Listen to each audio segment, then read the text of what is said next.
What is Orania? So Orania is a cultural community. It's an Afrikaner cultural community. It's fairly small. It's about 3,000 people, but it's growing rapidly. It's growing by about 12 to 15% per year.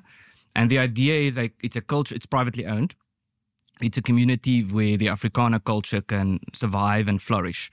And it has been growing at quite a pace, even though it's from a small base. But the idea is to say this is an area where we are the majority and we make our own decisions. We make our own laws. We govern ourselves. We make our own decisions in terms of what happens with our tax money, what happens with our streets, what type of monuments. Do you murder other people or oppress other people? No.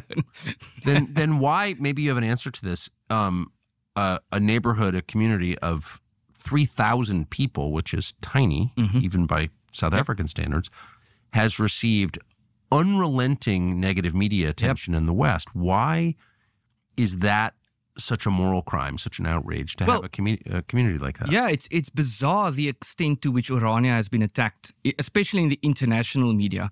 So I spoke with a friend in Europe recently who said to me, I've only read negative things about Orania, but that's why I like it.